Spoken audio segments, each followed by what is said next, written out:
Radio Éxito Educativo con Víctor Núñez. Okay, now, from the beginning.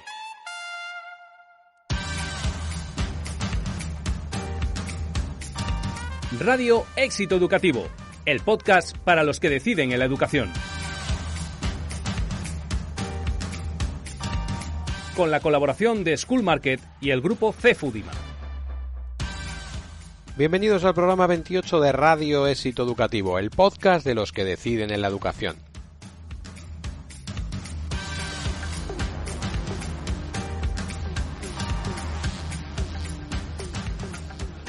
Encaramos la recta final de este curso académico con la actualidad marcada por los resultados de las elecciones autonómicas de la Comunidad de Madrid que han supuesto la holgada victoria de Isabel Díaz Ayuso, a la que felicitamos y deseamos mucho acierto en la gestión de la educación madrileña. Con este tema de fondo abrirá Desde el Estrado, la sección del profesor y periodista Luis Miguel Belda. Continuaremos con el Pupitre Digital, nuestra sección de entrevistas en la que el protagonista es Enrique Maestu Unturbe, presidente de la Asociación de Colegios Privados Independientes CICAE y presidente también del Colegio Virgen de Europa de Madrid. Cerraremos el programa como siempre con Julián Martín y su sección ¿Qué tecnología para qué educación?, en la que argumentará sobre la necesidad de basar la implementación de la tecnología en la evidencia científica. ¡Comenzamos!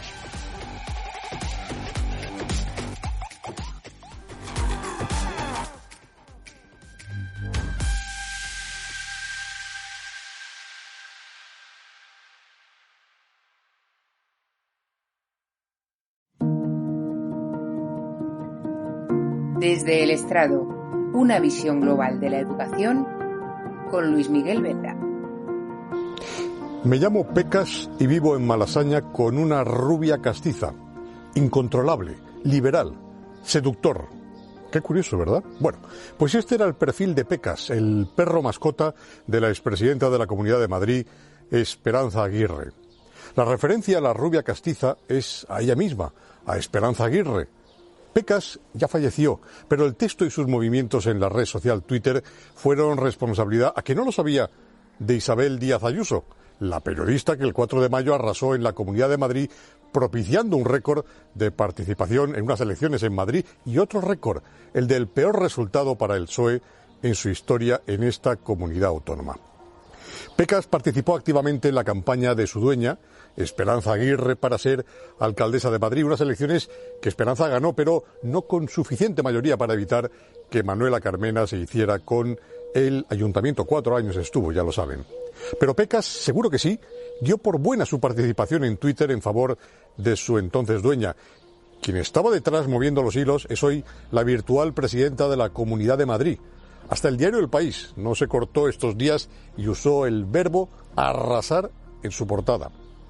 Una periodista de 43 años que hizo carrera como tal en los departamentos de prensa del partido e instituciones gobernadas por el Partido Popular. Carles Puigdemont también es periodista, como Isabel, y fue presidente de Cataluña, pero las trayectorias no están siendo las mismas, como tampoco los modelos educativos que defienden uno y otro a un lado y otro del país. Bueno, en el caso de Puigdemont, el modelo que defendía como independentista que es y que siguen los suyos es uno determinado, es un modelo educativo catalán independentista casi propio que tiende a favorecer lo público por encima de los conciertos y lo privado. Tanto es así que la política educativa catalana ha derivado en los últimos años en una adquisición progresiva y por las buenas de los centros educativos privados. Siendo Cataluña, y esto es importante recordarlo, la comunidad que más centros privados tiene censados en España, más que en Madrid, de la que tanto se habla sobre este tema por activa y por pasiva. Bueno, por el contrario, el modelo educativo en Madrid sigue una fórmula mixta, sí a lo público, y de hecho lo público arrasa en los porcentajes, y sí también, ¿por qué no?, a lo privado y a favorecer los conciertos. Todo eso en el marco de esa libertad que tanto ha pregonado durante su campaña Isabel Díaz Ayuso, quien considera como una mayoría suficiente de ciudadanos, a la vista de los resultados, que la libertad de elección de centro educativo por parte de los padres no solo es saludable, sino que esa libre elección solo es posible si hay donde elegir, pues en este caso, entre lo público y lo privado. Este opinador cumplió sus deberes y leyó íntegramente los programas electorales de las 6 principales fuerzas políticas en lo tocante a la educación. Al poco, los avispados periodistas, mis colegas de este periódico Éxito Educativo, colgaron un resumen de dichos programas electorales que ustedes podrán repasar cuando quieran, aunque sea a toro pasado, en la hemeroteca del diario. Será especialmente útil en la parte que le corresponde al partido que va a gobernar, el Partido Popular, y todo hace indicar que con el apoyo de Vox. Será útil, digo, porque lo interesante y democrático de unas elecciones es que quien gana, quien las gana, cumpla con lo prometido y comprometido. Y este opinador, y a ustedes les invito a que hagan lo mismo, estará al tanto en la próxima legislatura de que eso o aquello se cumpla, porque es lo que ha querido una mayoría de esta comunidad autónoma. Un modelo educativo que nada tiene que ver con el modelo del PSOE, no solo de Madrid, sino de toda España. A la ley CELA me remito, que es un compendio de ley en la que cuentan las visiones de socialistas, comunistas, nacionalistas e independentistas, incluso los verdes. Por eso, seguir los pasos educativos de Díaz Ayuso, que en esto de la educación ha sido muy clara, como corresponde a la periodista que es, se presenta una tarea apasionante, al menos para mí, como periodista que también soy. Y doblemente porque puede estar marcando, si es que no es así ya, el modelo educativo nacional del Partido Popular. Si no hubiera sido por aquel fatal accidente, seguro que hoy Pecas movería su cola, celebrando que su antigua ama en las redes sociales, Isabel Díaz Ayuso, ha sido estos días trending topic en Madrid.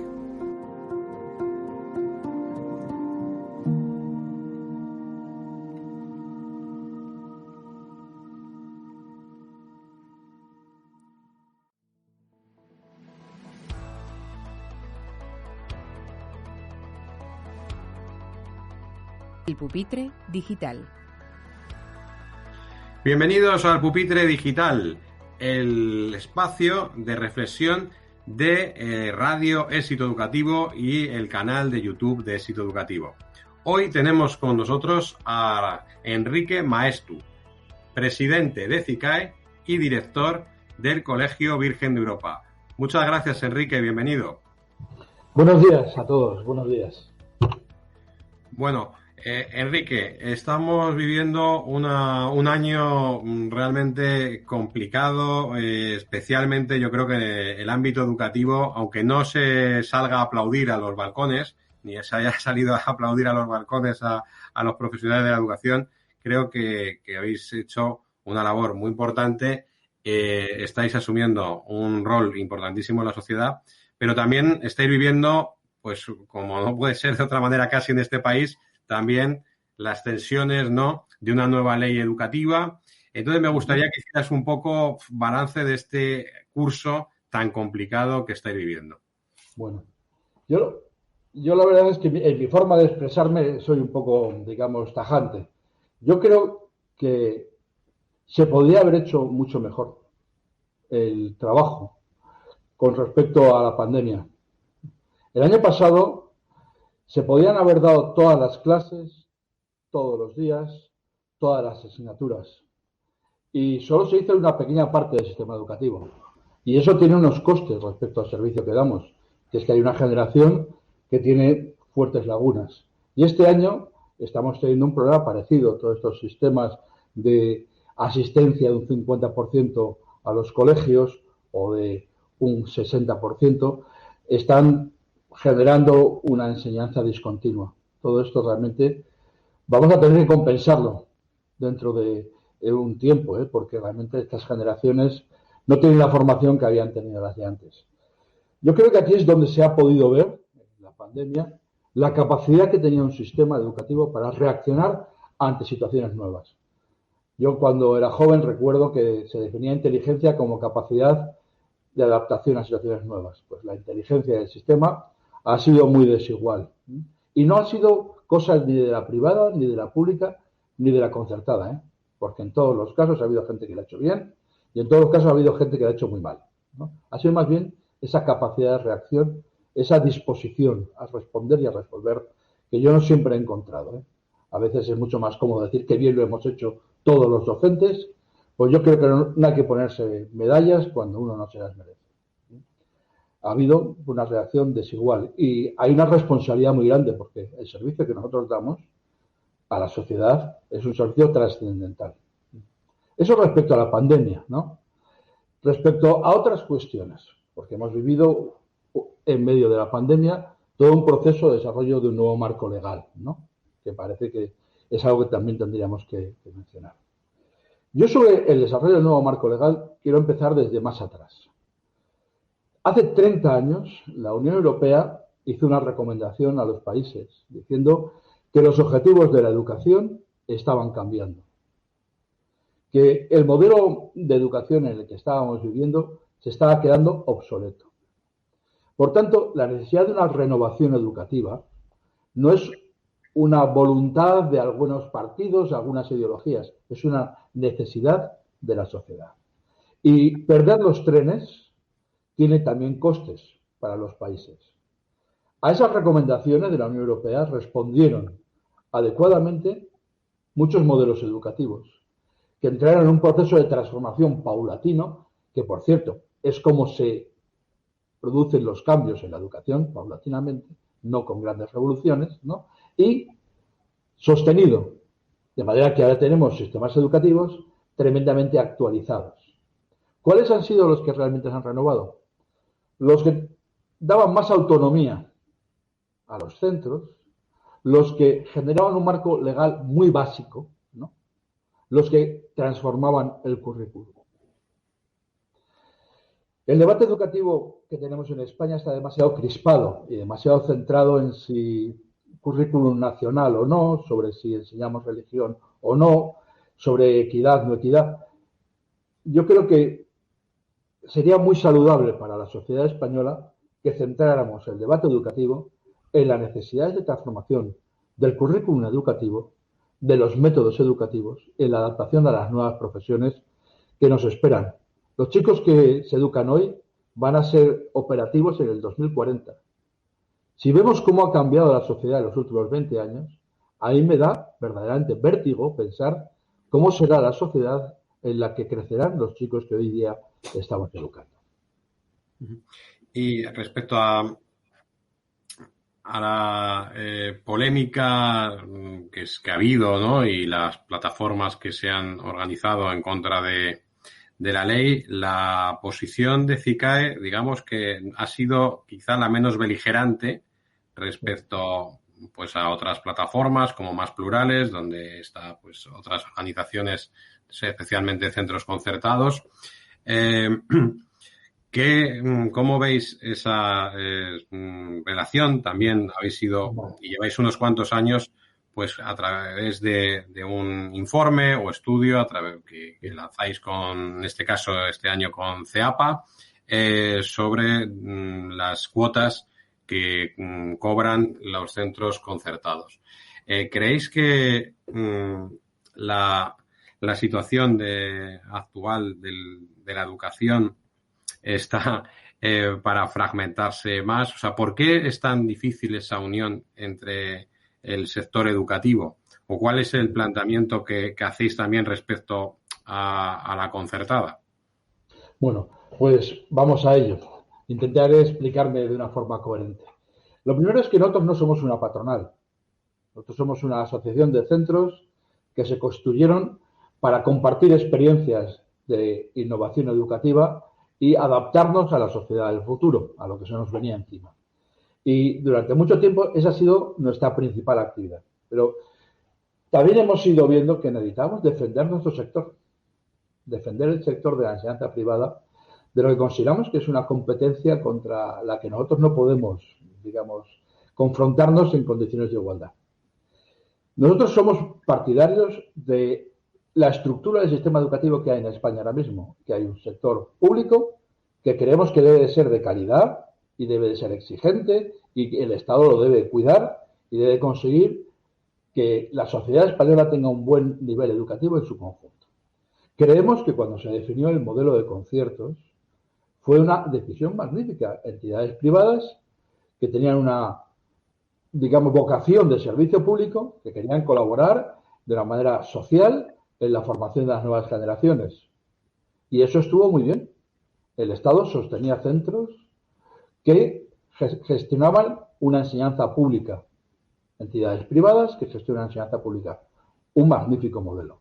Pero desde el principio aquel modelo decía que las entidades que gestionaban ese tipo de centros concertados eran entidades sin ánimo de lucro.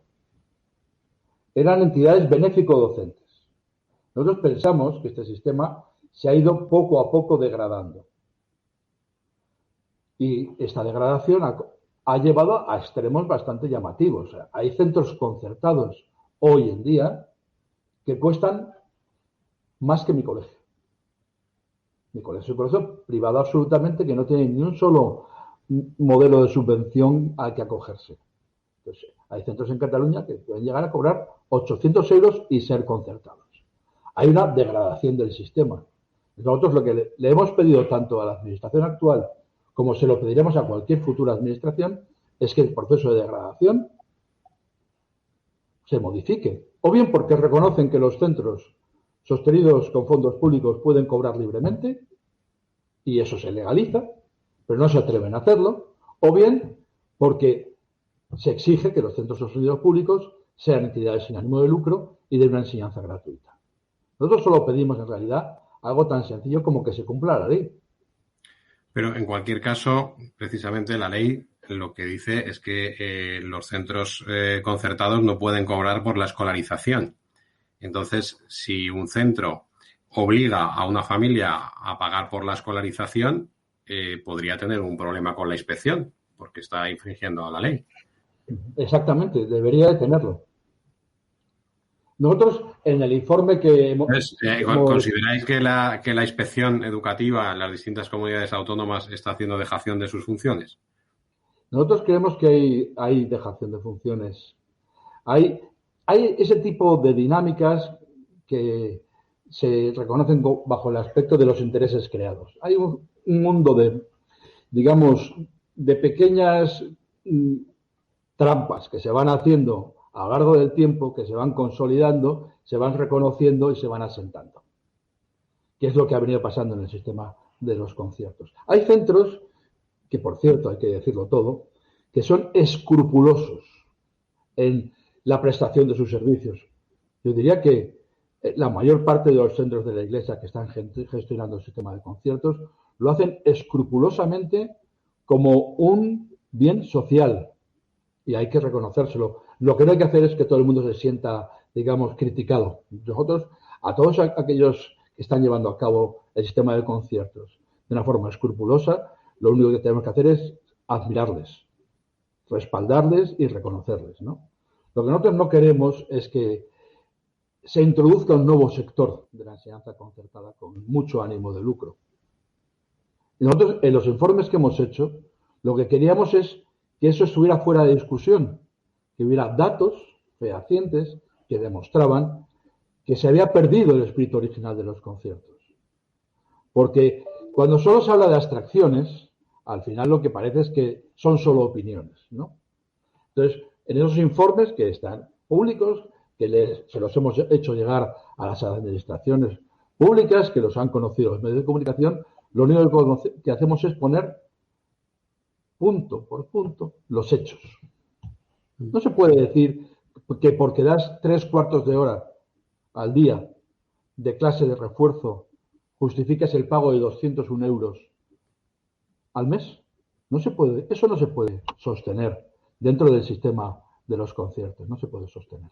¿Y Enrique, cuál ha sido la respuesta por parte de las administraciones cuando les habéis hecho llegar estos informes? Bueno, ha sido desigual. En general, la respuesta ha sido sorprenderse de los datos, prometer que iban a contrastar esos datos, que iban a revisar los abusos y los excesos. Esas promesas las hemos recibido en más de una ocasión, ¿no? Y en algunos casos están conduciendo a la transformación de algunos sistemas de conciertos, de algunas de las comunidades autónomas. Y se va a ver próximamente este hecho, porque realmente a veces la información sirve para que la gente reflexione y tome medidas, sí. por hablar ya de temas menos polémicos y ver un poco también la visión, ¿no?, de la gestión de vuestros centros. Nos has comentado que CICAE nace como una plataforma, una asociación de centros que buscan un poco a través de la colaboración mejorar los procesos de innovación educativa y demás. ¿Cuál es vuestra visión de la innovación educativa? Ahora también hay un debate, ¿no?, en la educación, corrientes no muy vinculadas a lo que se llama nueva pedagogía, pues en las que esta misma semana ha habido ciertas informaciones, ¿no?, o ciertas entrevistas y debate con el tema de la memorización, cómo deben ser los nuevos procesos de aprendizaje. Por aquí hemos entrevistado, por ejemplo, a Gregorio Luri, que es... la escuela no es un parque de atracciones, Sí, que es una persona muy crítica con estos procesos de... Como Sakat Buch, que también escribió la secta pedagógica. Y sobre todo estar en contra de la memoria. También hemos entrevistado a Andreu Navarra, con devaluación continua, muy crítico también con estos procesos, ¿no? ¿Cómo veis vosotros la innovación? ¿Creéis? También se le acusa de ser un recurso casi de marketing educativo. ¿Cuál es vuestra visión de la innovación?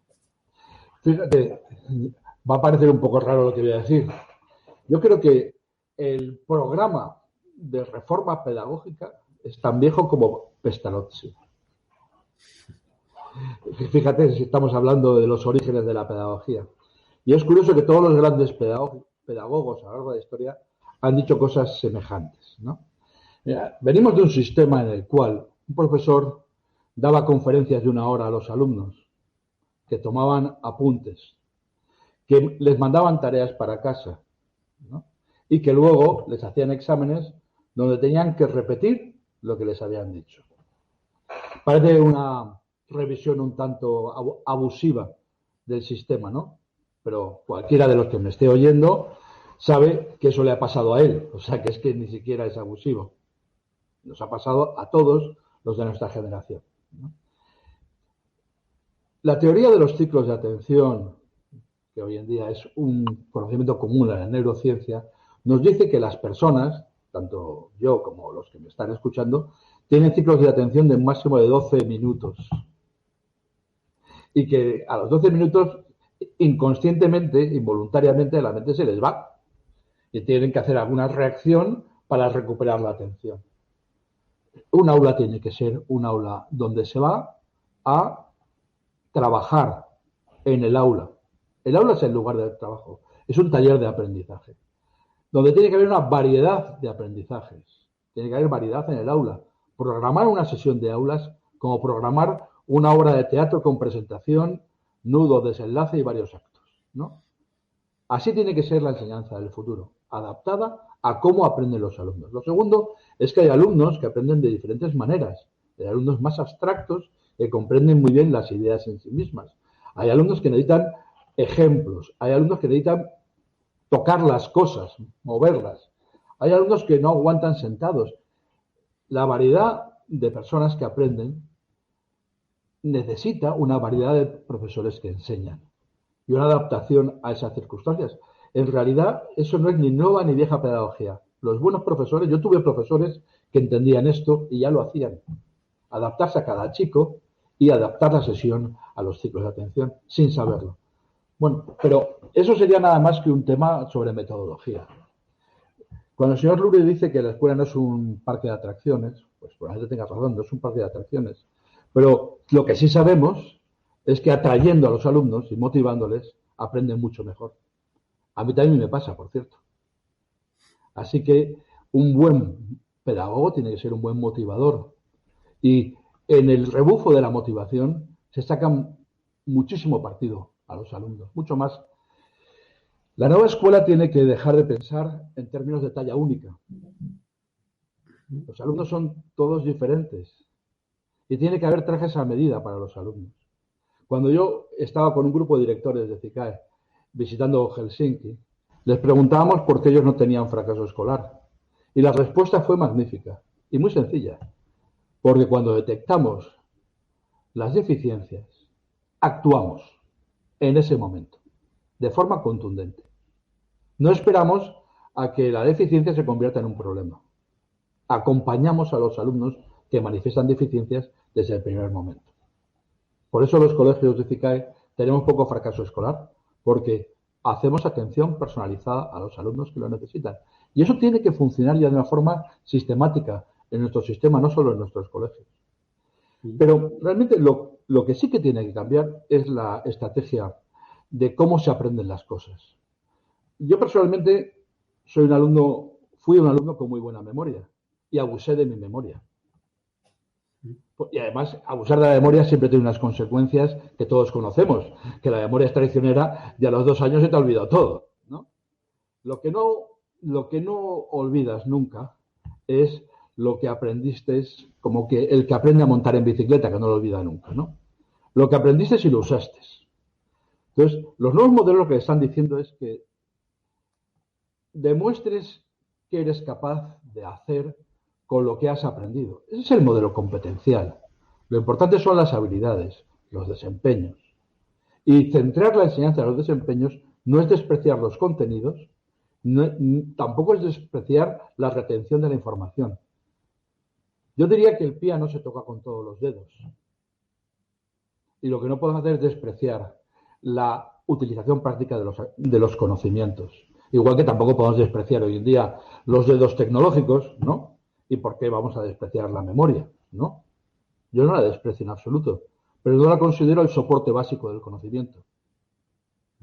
Lo que sostiene o siempre defiende Gregorio Luri es un poco que el conocimiento poderoso que él llama, que lo que no se memoriza, ¿a dónde va? Si algo se aprende y no se memoriza, ¿a dónde va? ¿No? Entonces y ahora mismo pues hemos tenido en estas semanas también pues alguna declaración de la ministra de Educación, pues también un poco en contra de esa línea educativa memorística, ¿no? De acumular conocimientos y también memorizarlo. Es quizá ahí donde parece que ahora mismo hay un debate, ¿no? Memoria, hay muchos tipos de memoria, además. La buena es la memoria de trabajo, la que te permite utilizar datos en el proceso de razonamiento. Esa es la que sobre todo tenemos que potenciar, porque la capacidad de acceder hoy en día a las fuentes del conocimiento es tan rápida, tan a la mano, que en mi clase mis alumnos están con el ordenador abierto y cuidado con equivocarte, porque como des un dato un poco atrasado, ya sale uno que te dice que está atrasado. Gracias a Dios, que ya no soy yo el que detenta el poder del conocimiento. Lo bueno es que seamos todos los que compartimos los datos y sobre todo juntos propongamos su estructuración, porque el conocimiento en realidad es eso, la estructuración de los datos. Enrique, vosotros sois una asociación de centros privados y sí, como tales, pues os gestionáis como empresas y buscáis legítimamente el beneficio económico. Ahora mismo en España en estos últimos años, quizás haya frenado un poco con la pandemia, la entrada de grupos internacionales que están adquiriendo colegios, y estos grupos internacionales pertenecen a fondos de inversión en muchos casos. ¿Cómo veis vosotros desde CICAE este proceso de compra-venta de centros y este proceso también que implica también cierta internacionalización porque son entradas de grupos internacionales? ¿Cómo lo valoráis? Como todo, en la vida tiene dos caras. Tiene una parte positiva, ¿no? que se están creando grupos muy fuertes de educación con centenares de colegios en el mundo, lo que les va a permitir unos flujos de información, un compartir recursos, un mover a los niños en el planeta. Esa parte es excelente para los centros que están entrando en esos fondos de inversión. Pero para los pequeños centros como el mío nos parece preocupante, porque pensamos que muchos centros están buscando recursos de los fondos de inversión ante la inseguridad que les está creando la degradación del sistema de conciertos. Porque van pensando que cada vez va a ser más difícil sobrevivir siendo un pequeño colegio aislado. Y de alguna manera la situación política está arrojando en brazos de las grandes inversiones a muchos pequeños centros. al hablar de estos grupos internacionales y la entrada de estos grupos internacionales, también esto está muy ligado, va en paralelo a un proceso también que parece casi irreversible de que todos los centros privados vayáis hacia un modelo internacional, ya sea el británico o el americano. ¿Cómo ves que esto ya es un proceso absolutamente irreversible? ¿Por qué se está produciendo esa elección por el modelo internacional, ya sea el británico o el americano? Bueno, por un lado, nosotros consideramos que la necesidad de evolución del sistema educativo no es una opción, es una necesidad. Y por tanto, los que realmente han sido capaces de evolucionar van a proponer a la sociedad modelos actualizados. Nosotros pensamos que perder los trenes que está perdiendo el sistema educativo español le conduce a estar retrasado respecto al cambio de las necesidades educativas. Entonces, los centros que estamos optando por los modelos internacionales, estamos en esa línea. Pensamos que nuestros alumnos van a tener la edad que tienen ahora y no pueden perder los trenes. Y nosotros tenemos la obligación moral de adaptarnos a las necesidades de la educación del futuro. Entonces, hay modelos, por ejemplo, el modelo internacional del bachillerato internacional, que va desde los 3 a los 18 años, tiene un sistema educativo compatible con el nuestro, porque en España es compatible, ¿no? Y además, yo creo que muy desarrollado y muy orientado coherentemente hacia un sistema que es a la vez exigente y que va al desarrollo competencial de los alumnos, que exige que los alumnos no sean meros entes pasivos y receptores, sino que sean los protagonistas de su proceso de aprendizaje. Entonces, nosotros pues, entendemos que ese es el camino que tenemos que seguir. Los colegios americanos están proponiendo un modelo internacional, los colegios ingleses proponen un modelo internacional, cada uno tiene su propio sistema y en España están reconocidos, hay tablas de convalidación, hay compatibilidad de sistemas, pues estamos ofreciéndolos y seguiremos haciéndolo y cada vez más los centros privados estaremos buscando un currículum más adaptado a las necesidades que consideramos que son del futuro. En la gestión de los centros educativos, yo creo que todavía existe cierto debate respecto a lo que es la dirección y lo que sería la gerencia, ¿no? Pues hay una parte financiera, de recursos humanos, pues, en fin, como cualquier otra empresa, y hay una parte educativa. Entonces, todavía, por aquí es algo que preguntamos siempre, pues la compatibilidad entre ser un buen profesor, un buen director pedagógico y el ser un buen gestor. ¿Cuál es el modelo por el que vosotros apostáis? Bueno, la verdad es que yo me he llevado muchos chascos, porque yo mismo he cometido ese error. Un excelente profesor, un magnífico profesor, no tiene por qué ser un buen director.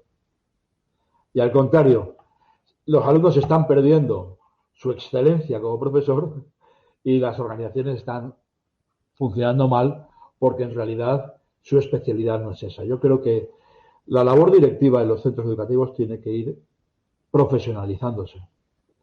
Los centros no pueden seguir trabajando, gestionando el día a día y aplicando el marco normativo. Ese modelo de dirección está obsoleto. Antes la dirección además era muy piramidal. Había quien mandaba y quienes obedecían. Y el director era alguien que mandaba mucho todo el día en todos los niveles, grandes, medianos y pequeños. Ni en las empresas de ahora funciona la cosa así, ¿no? Ni en los colegios debe funcionar la cosa así. Debemos hablar más de organizaciones que crecen en torno a un proyecto estratégico, unos objetivos que se han consensuado y la comunidad educativa se ha planteado y ha aprobado. Pero cuando hablo de comunidad educativa, yo hablo de la importancia de la participación de las familias en los colegios. Cuando se lleva a la cabeza a la gente porque pidamos que los padres también estén cerca de lo que se hace en los colegios, yo diría que yo me llevo las manos a la cabeza porque no se haga. Las familias son los tutores legales de los hijos, son los que deben de entender en su educación y deben de estar cerca. Por tanto, una comunidad educativa se fija entre todos los objetivos comunes a 4 a 6 años. A un equipo directivo lo que le corresponde es poner planes de acción que desarrollen esos objetivos de manera temporalizada, ¿no? Con indicadores que demuestren si se ha cumplido o no el objetivo. Ese modo de dirigir es diferente al tradicional. Ya no estamos asediados por el día a día y por apagar los fuegos que todo colegio tiene todos los días, porque es todo menos aburrido dirigir un colegio, que no sé si lo sabe, ¿no? Pero como estés cegado por el corto plazo, no tengas las gafas para mirar de lejos, los colegios son entidades que vagan sin rumbo y que cuando hablan de innovación, como decías antes, en realidad es mentira, es solo marketing educativo. La innovación es necesaria, pero es necesaria no como marketing educativo, sino como proyecto estratégico para actualizar a los centros. Y realmente yo creo que cada vez más los directores de centros están aprendiendo que más que mandar, lo que tienen que hacer es consensuar. Y más que decir que no a todo lo que le dice la comunidad educativa, está en escucharla y en canalizar sus inquietudes. Sí. ¿Cómo desde CICAE planteáis un poco los procesos de mejora en la dirección de vuestros equipos? Cada año se programa una visita a 2 colegios, al principio del año y al final del año. El colegio que sabe que va a ser visitado tiene que prepararse porque llega un montón de especialistas en educación que sabe cómo funciona un colegio y sabe mirar detrás de las apariencias, y pasamos 2 días allí viéndolo todo: procesos de tutoría, currículum, metodología de aula, organización, funcionamiento de la dirección, todo, porque realmente 60 o 70 personas se han metido en el colegio durante 2 días. Después de todo lo que hemos hecho, que hemos visitado un montón de colegios, todos los colegios de CICAE han aprendido de los otros.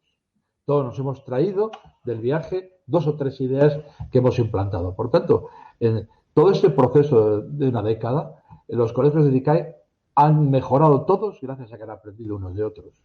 Yo se lo recomiendo también al resto de las entidades de la educación, que en vez de quedarse encerrados en sus 4 paredes pensando que lo único posible es lo que ellos hacen, hay que salir adelante, hay que salir fuera.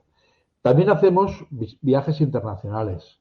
Nosotros hemos ido juntos a Dinamarca, a Inglaterra, a Canadá, a Finlandia. Cuando nos íbamos a Singapur... Esa es la que estaba pensando, digo, solo falta Singapur. Estábamos ya subidos al avión cuando empezó la pandemia. Estaba ya todo el viaje cerrado. Nos íbamos a comprender por qué Singapur era un modelo educativo tan exitoso. Aunque sabéis que es pequeño, son 5 millones de habitantes, ¿no? Pero había hecho tantas innovaciones, tenía tan buenos resultados, que queríamos conocerlo de primera mano. Nosotros no nos estamos quedando con lo que dicen que dijeron o con un estudio o con otro. Estamos pisando directamente el terreno del que hablamos, ¿no? Nos encantó el modelo canadiense, por ejemplo, ¿no? Que es un modelo público, básicamente centros privados, pero un modelo público que funciona muy bien, como también el finlandés es esencialmente público y funciona muy bien. Nosotros no somos sectarios, nosotros lo que queremos es aprender de quien lo hace bien. No nos importa de qué sector sea, porque se puede hacer muy bien en los 3 sectores o muy mal en los 3 sectores. Enrique, has comentado el tema del marketing educativo vinculado a la innovación, pues como un recurso. No seremos aquí quien hablemos mal del marketing educativo, dedicándome gran parte de mi vida profesional al marketing educativo y teniendo a School Market como patrocinador también de este programa. Pero la realidad es que la natalidad en España es un problemón para la sociedad en su conjunto, especialmente también para los colegios, y desde luego el marketing es una herramienta que ha venido ya desde hace años para quedarse en los centros. ¿Cuál es la visión de CICAE y tu visión también como director de un colegio del marketing? Claro. Yo siempre digo que procedemos de un modelo en el cual se pensaba que el mejor marketing de la educación era hacerlo bien, ¿no? Y que la gente ya se enteraría y ya vendría. Y tenían razón, si lo primero, el mejor marketing es el de las propias familias que están contentas con lo que haces, ¿no? Y son los que te traen más alumnos. Por tanto, hacerlo bien es un marketing magnífico, pero ya no basta con eso. Realmente La sociedad tiene que saber qué es lo que haces y tiene que saber comunicar a la sociedad por qué haces las cosas bien. Que en realidad la gente se queja del marketing cuando solo vende humo y no vende realidades y se está sumando al carro de la última novedad. Todos pensamos que eso no es adecuado, ¿no? Pero, en cambio, un marketing serio que está contando a la sociedad lo que hace falta en el futuro, lo que se hace realmente en el centro, es imprescindible. Estamos en un mercado ahora mismo con mucha competencia porque los alumnos son menos y los centros somos el mismo número. Por tanto, tendremos que ganar esa batalla de la sociedad, que nos conozcan y que quieran venir con nosotros, ¿no? Y los que no lo sepan hacer se quedarán atrás y los que lo hagan bien saldrán adelante. La ley de los tiempos. Muy bien, pues Enrique, vamos a ir finalizando esta entrevista y siempre la hacemos con una misma pregunta. ¿Cómo es el mejor centro educativo del mundo? ¿Cuáles son sus ingredientes? Primer ingrediente, una comunidad. Y que trasciende la vida estrictamente educativa. Yo diría que es un centro que es casi un centro 24 horas. Las familias se sienten implicadas, en los fines de semana está abierto, hay un montón de actividades más allá de las puramente escolares. Segundo criterio, es un centro donde hay un claustro de profesores alineado con los objetivos del centro y con experiencia. No puede haber un buen colegio si no hay unos profesores que saben lo que hacen. Es un factor determinante. Tercero, un clima de aprendizaje positivo. Los viejos climas de aprendizaje basados en el miedo, en la disciplina, en el ordeno y mando, no crean contextos motivadores. Todos aprendemos mejor si nos sentimos queridos, respetados, ayudados. Un centro excelente tiene que ser un centro que se adapte a la sociedad del futuro y a los contenidos del futuro, el modelo competencial de aprendizaje, y tiene que integrar el desarrollo tecnológico. No es la panacea para el aprendizaje, pero es el mundo en el que van a vivir y, por tanto, tiene que estar actualizado tecnológicamente. Y, por supuesto, un buen centro debe tener unas instalaciones adecuadas, pero las instalaciones no lo son todo. Son un buen ingrediente porque los espacios de aprendizaje han cambiado y no se pueden hacer muchas cosas en espacios pequeños donde los chicos no se pueden mover. Y las actividades físicas, la plástica, los trabajos manuales, la música se tienen que hacer en espacios pensados para ello, ¿no? Los laboratorios tienen que funcionar. La parte práctica del aprendizaje es imprescindible. Esto es una carta a los Reyes Magos, ¿eh? Sí, pero la verdad es que con las declaraciones de personas que lleváis tantos años y con tantísima experiencia, la verdad que se ha convertido ya en casi en una mini lección magistral de personas que bueno, pues tenéis tanto que compartir sobre vuestra experiencia y sobre vuestra visión también del futuro. Pues muchísimas gracias, Enrique, por compartir este tiempo y nada, pues nos animamos a seguir el programa a través de los distintos canales, de las plataformas de podcast, iVoox, Google Podcast y Spotify y, como no, a través también de nuestro canal de YouTube. Muchísimas gracias, Enrique.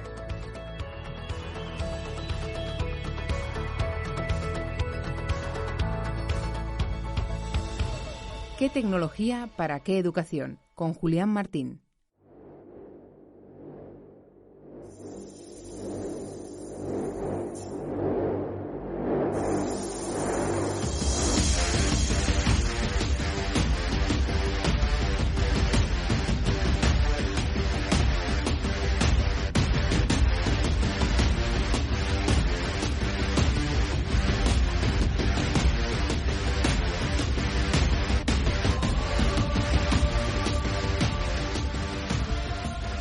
No todo vale en educación, y conforme la tecnología educativa va expandiéndose, el sector en su conjunto tiene que hacer un esfuerzo para que todos sus productos e iniciativas estén bien fundamentados e informados en la ciencia del aprendizaje, y además puedan presentar pruebas sólidas de validez y eficacia para la mejora de los procesos de enseñanza y aprendizaje.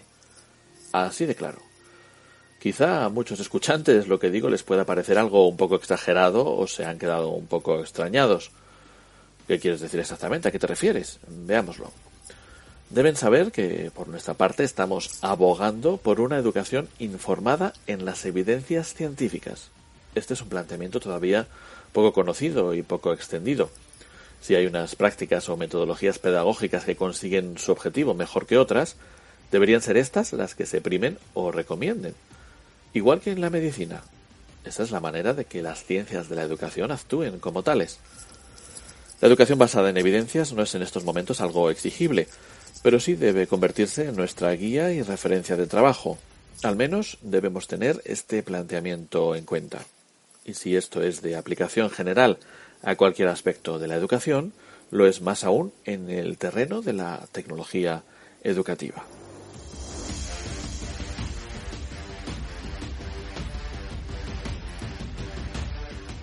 En mi labor como mentor especializado en startups dentro del programa paneuropeo Impact EdTech, he tenido ocasión de conocer y analizar a un gran número de iniciativas y empresas, y a lo largo de mi trayectoria de más de 20 años en el sector, naturalmente, también. Y en muchos casos me he encontrado con afirmaciones que me han sorprendido.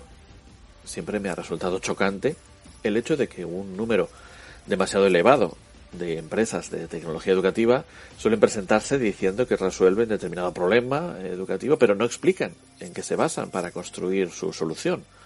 En el mejor de los casos, bastantes de ellas dicen que han contado con docentes o que en su equipo hay profesores, y nada más. Veo muchas empresas que se dedican a inventar la rueda de nuevo y presentan como novedad elementos que no aportan realmente nada y son simplemente más de lo mismo. Incluso alguna empresa se presenta a sí misma como puntera porque cuenta en su equipo con profesionales de los dibujos animados o de los videojuegos, etcétera. En muchos casos lo único que saben decir es que se dedican a que los estudiantes aprendan jugando.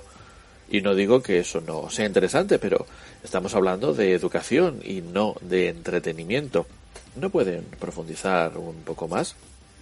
Afortunadamente sí que empieza ya a haber compañías que son capaces de explicar que su producto o su solución están basados en los conocimientos de la ciencia del aprendizaje y están en disposición de ejemplificarlo en cómo operan determinadas funcionalidades de su software. Estas compañías sí que me llaman mucho más la atención y son objetivamente más interesantes.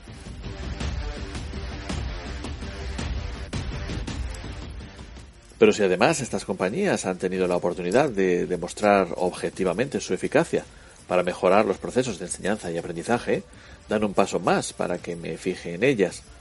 Igual que no aceptamos un medicamento que no hubiera pasado las pruebas necesarias para su aprobación, no deberíamos utilizar un producto educativo que no sea capaz de mostrar validez.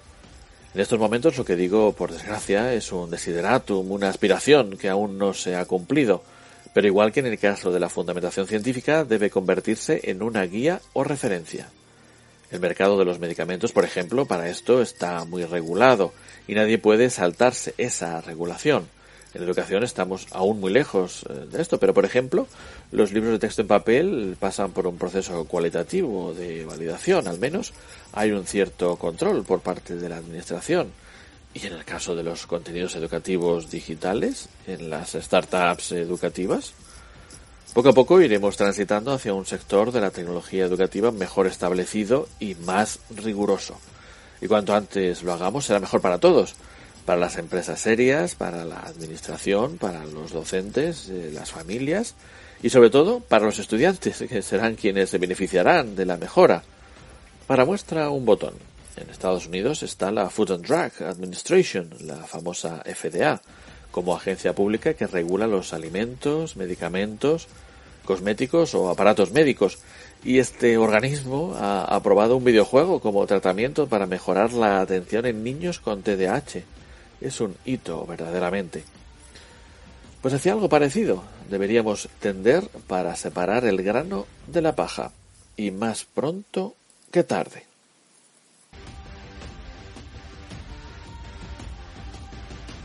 Un saludo de Víctor Núñez y el equipo que hace posible este podcast y, como no, a nuestros patrocinadores, el grupo Cefudima y a School Market, primera agencia de marketing educativo en España. Os recordamos que podéis seguir este podcast desde iVoox, Spotify y Google Podcast. También las secciones El Pupitre Digital y Desde el Estrado en nuestro canal de YouTube. Muchas gracias, muchos éxitos, mucha fuerza y salud para todos.